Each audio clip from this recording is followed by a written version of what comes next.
آج ہم ٹانسلس کے بارے میں بات کریں گے۔ ٹانسلس عموماً بچوں کو زیادہ ہوتے ہیں۔ اس کی بڑی وجہ تو ایک بیکٹیریا پہ ہوتا ہے، اور آج کل کرونا کی وجہ سے بھی ہو رہا ہے۔ اس میں بچے عموماً جو غذا کھاتے ہیں، سلانٹیاں، پاپڑ، بوتلیں پیتے ہیں، اور یہ چورن کھاتے ہیں، اس طرح کی گولیاں، ٹافیاں، کیونکہ ان میں جو چورن میں جو ٹاٹری استعمال ہوتی ہے جو آپ کے ٹانسلس کو خراب کرتی ہے۔ اس کے علاوہ جو گولیاں ٹافیاں ہوتی ہیں اس میں ٹیکسٹائل کلر استعمال ہوتے ہیں۔ پھر دوسری بیماری یہ ہے کہ لوگ جو ہیں بچوں کو بوتلیں پلانے لگ گئے ہیں، سوڈا جب وہ پیتے تو ان کے پھر وہ ٹانسلس خراب ہوتے ہیں۔ اس میں آپ کو ان چیزوں سے تو ان کو دور رکھنا پڑے گا۔ ٹانسلس جب زیادہ بڑھ جائیں تو اس کے بعد بچوں میں نکسیر بھی، بعض بچوں میں نکسیر کی علامات بھی پیدا ہو جاتی ہیں، ان کو نکسیر آنے لگ جاتی ہے، تو لوگ گھبرا جاتے ہیں۔ وہ یہ سمجھتے ہیں کہ یہ جو خون آ رہا ہے یہ دماغ سے آ رہا ہے، حالانکہ وہ دماغ سے خون نہیں آ رہا ہوتا، وہ ناک اور جو منہ کے مختلف جگہوں سے وہ ٹانسلس جب زیادہ پھول جاتے ہیں تو وہاں سے آ رہا ہوتا ہے۔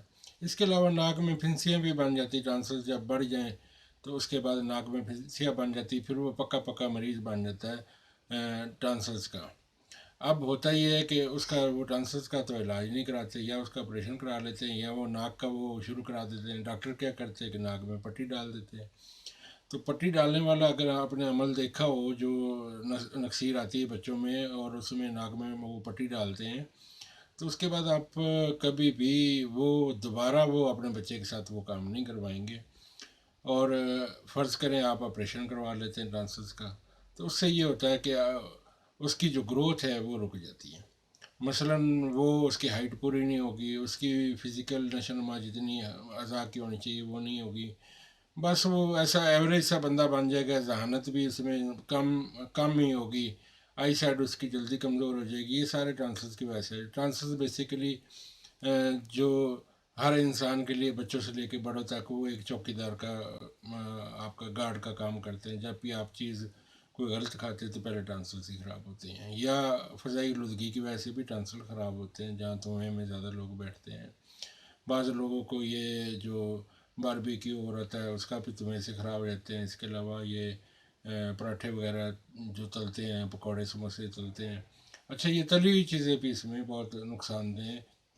بعض لوگوں کو تلی ہوئی چیزیں کھانے سے بھی ٹانسلس ہو جاتے ہیں، عموماً بچوں میں زیادہ ہوتے ہیں۔ اس میں یہ ہے کہ نارمل پانی پئیں، زیادہ ٹھنڈا پانی نہ پئیں، اور بچوں کو روکے کہ بوتلیں نہ پئیں۔ اس کی بجائے نیچرل جو غذا ہے وہ مائیں ان کو بنا کے دیں، گھر میں بنا کے دیں، گھر میں جوس بنا کے دیں۔ اس میں گھر میں جو جوس بنے گا اس میں تو کوئی جو ٹیکسٹائل کلر تو نہیں ڈالے گا اور ٹاٹری تو نہیں ڈالے گا۔ فرض کرے کبھی چاٹ بنانا ہے تو ہلکا پھلکا لیمن ڈال لے گی، تو اس سے تو کوئی فرق نہیں پڑتا، اتنا زیادہ فرق نہیں پڑتا۔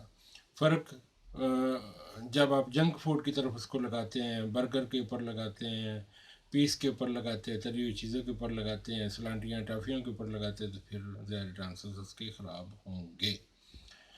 تو اس کا علاج یہ ہے کہ پہلے تو آپ کو نیچروپیتھی کا ایک علاج بتا دیتا ہوں، وہ بہت آسان علاج ہے کہ آپ کسی بھی کرشی کی لے لیں یا ہمدرد کی لے لیں۔ لو کے سپستان اس دوائی کا نام ہے، لو کے سپستان۔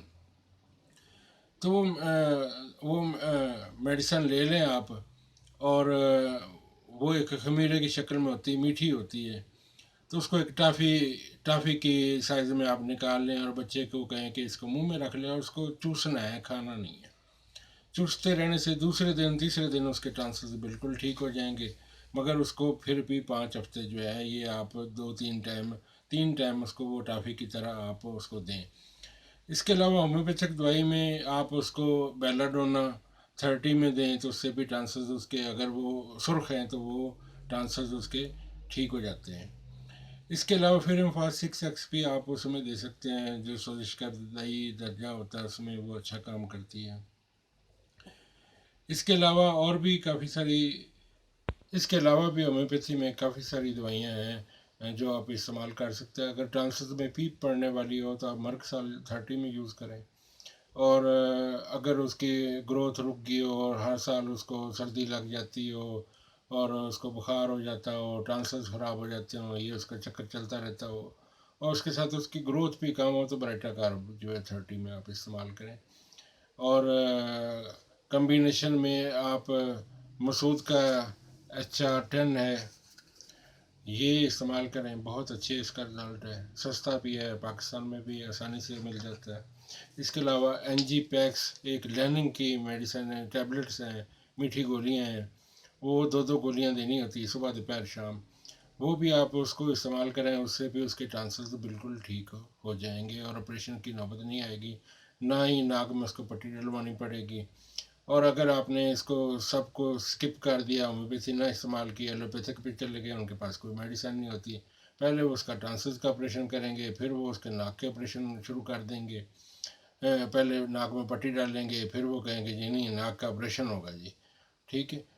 تو ان ساری چیزوں ہونے کے باوجود بھی وہ ٹھیک اس نے نہیں ہونا، کیونکہ آپ اس کے بیسک جو بیماری ہے اس کو ہی ختم نہیں کر رہے، تو وہ کیسے ٹھیک ہوگا؟